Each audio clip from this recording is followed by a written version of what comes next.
Hey y'all, welcome back to my channel, The Budgeting Biologist. My name is Brittany. If you're new here, thank you so much for stopping on this little old video. And if you're an oldie but a goodie, thank you as always for coming back. Today, I'm going to be working on my budget for November 2023. So if you're interested in that type of content, please consider giving this video a like, commenting, and of course subscribing to the channel. Your girl would appreciate it. In fact, I've gotten a number of new subscribers recently, so hello to all of you. Now let's go ahead and hop into the video. All right, so I hope you are doing well and staying safe no matter wherever or whenever you are watching this video. So if you're new to my channel, hi, my name is Brittany. I'm a 33-year-old woman who is using a zero-based budgeted system to keep control of my finances and remain debt-free. So like I said, I am zero-based budgeter, which means every single dollar that I get paid has a place in my budget. I do get paid semi-monthly at my main job, so I get 2 paychecks, and then at my part-time kind of teaching thing, I get paid bi-weekly. Both of my jobs, I am a salaried employee, which means my income really does not change drastically from month to month. Okay, so I gotta fill out my income first. That is the first thing that I like to start with. So I'm gonna fill out my income and I'll be right back.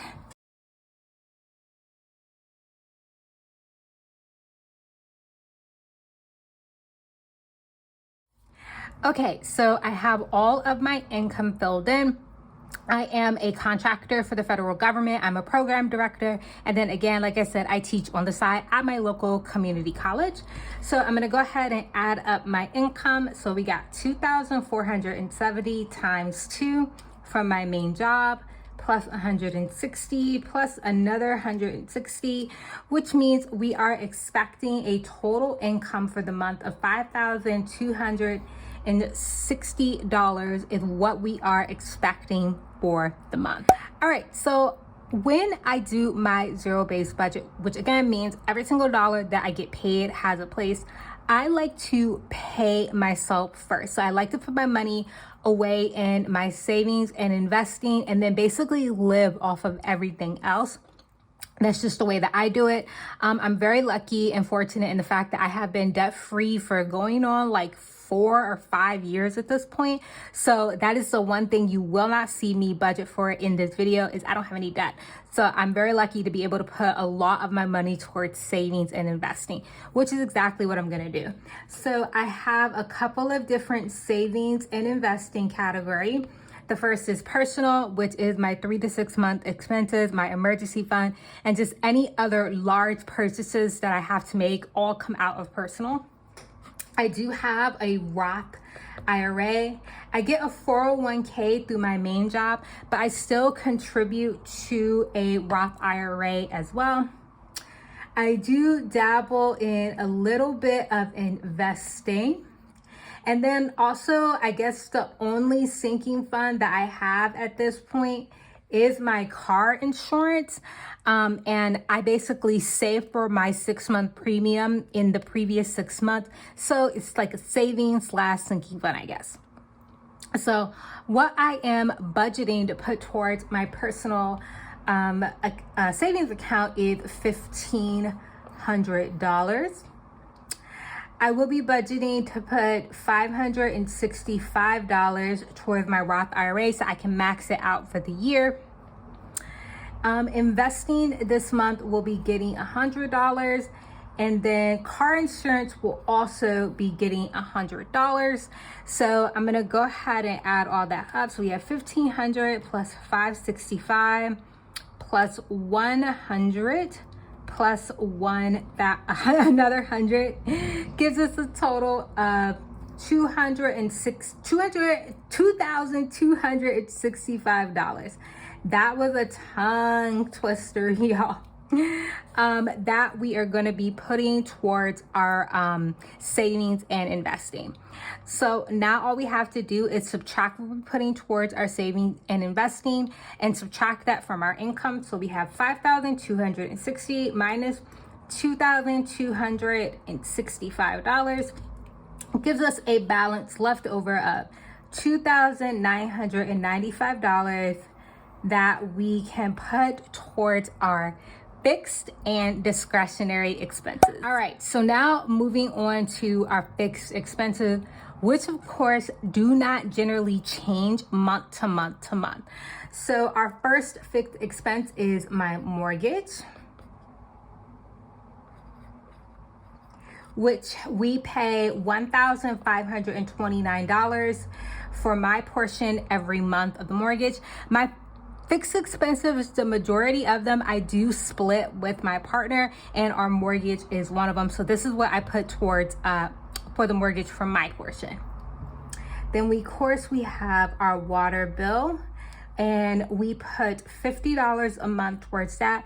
All of my shared expenses do go in a joint savings account, and then all of our bills are paid from that joint savings account. I do play Netflix for us, and that is $17. The electric bill this month, we are going to be giving $100. FiOS, which is what we have for our internet and Wi-Fi, we're going to be giving that $60. And then I do have my cell phone bill, which I am going to be giving $38. And then the last for this category is Apple. And Apple for me is my Apple Music student account and my iCloud storage, which is a grand total of $8. So this is what we need to set aside for our fixed expenses this month. So let's go ahead and add this up.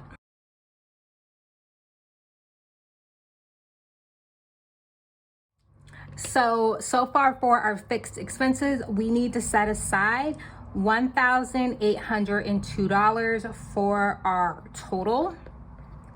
And then we had $2,995 left over after our savings and investing. So if we subtract what we put towards our fixed expenses, that gives us a balance of $1,193 that we can put towards our discretionary expenses. Okay, so now on to our discretionary expenses. I have a lot of these, so I'm gonna go ahead and write them out so I don't waste y'all's time, and then we'll come back and allot the money.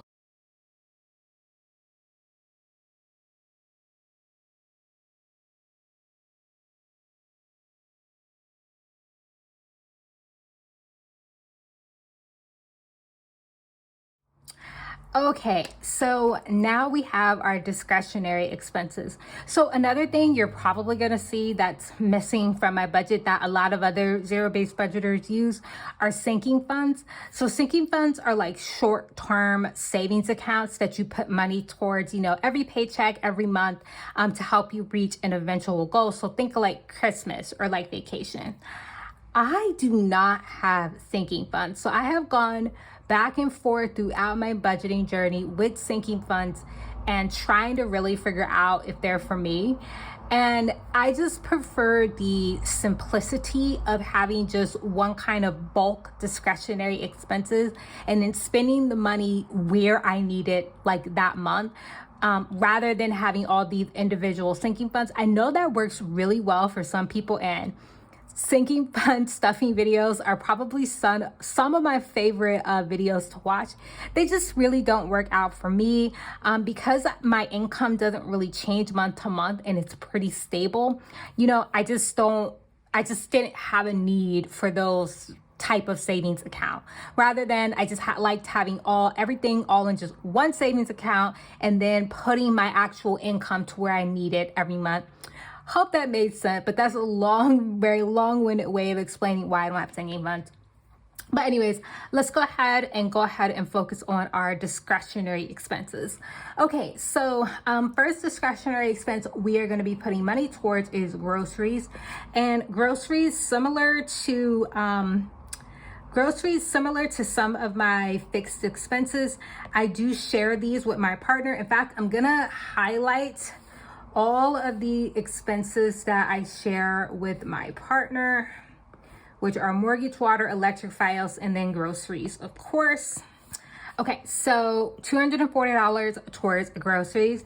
Next is going to be gas. Gas is going to be getting $120 this month. That's been working out really well for me, so I'm just going to keep it like that.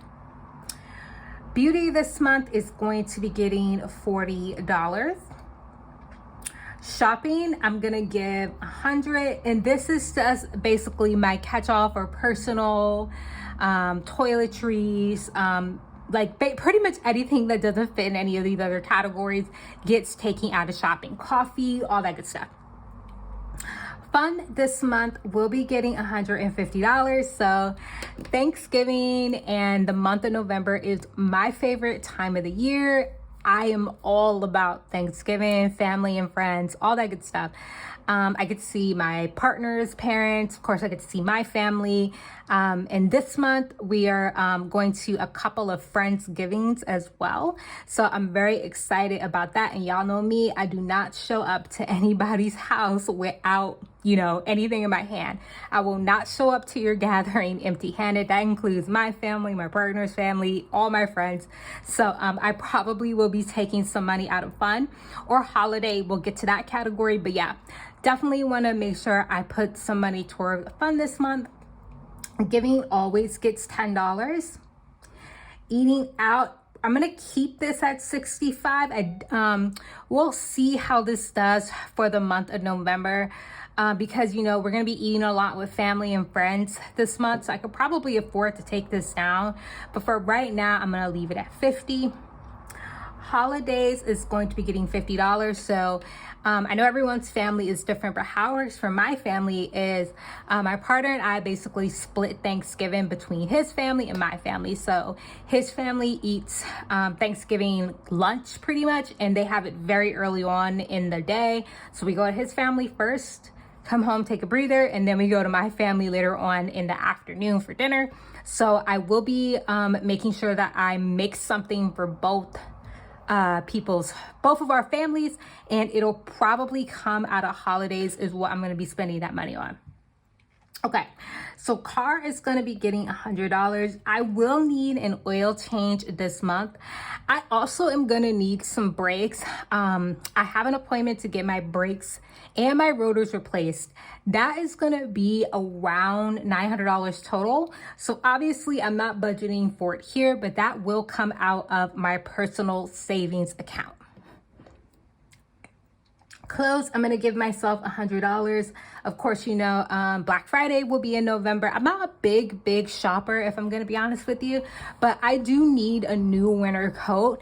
So if I can snag one on Black Friday, whether it's secondhand or brand new, I don't really care. If I can snag a really nice winter coat this November or you know, around the end of November, I'm gonna be very happy. So I'm gonna basically putting $100 towards getting that coat.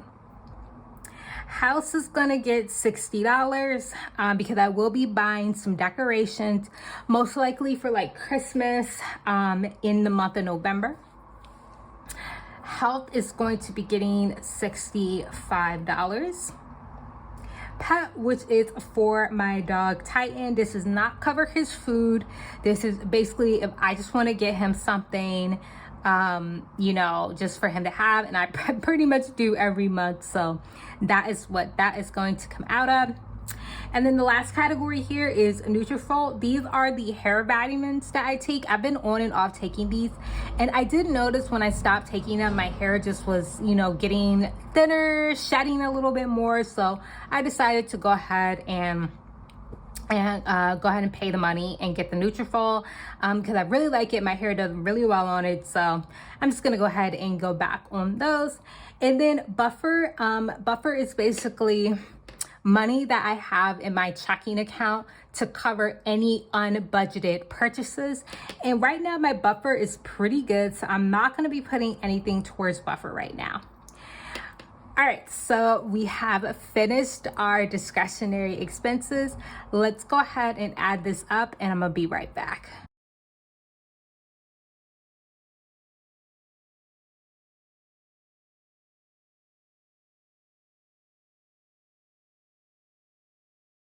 Okay, so I added up our discretionary expenses. Our total comes down to $1,193. And now all we have to do is 1,193 minus 1,193, and that completes our zero-based budget. All right, so final thing we have to do here is just come over to our recap. So in total for our income, we are expecting a total amount of income of $5,260. We are going to be putting $2,265 towards saving and investing. And then our total expenses is going to come down to $995 for our total expenses. So if we do 5,260 minus 2,265 minus 2,995 for all of our expenses, leaves us with a zero net total. All right, guys, so that is gonna go ahead and end my video. If you did enjoy, please consider giving it a like, commenting, and subscribing. I've really been trying to stay a little bit more consistent on my channel. I have a very fun video coming up where I'm going to be taking y'all through my digital budgeting system that I've been working on for quite a while. So that will probably be my next video or my video after my closeout for October. We'll have to just see. So stay tuned. Thank you so much for watching, and I will see y'all in my next video. Bye.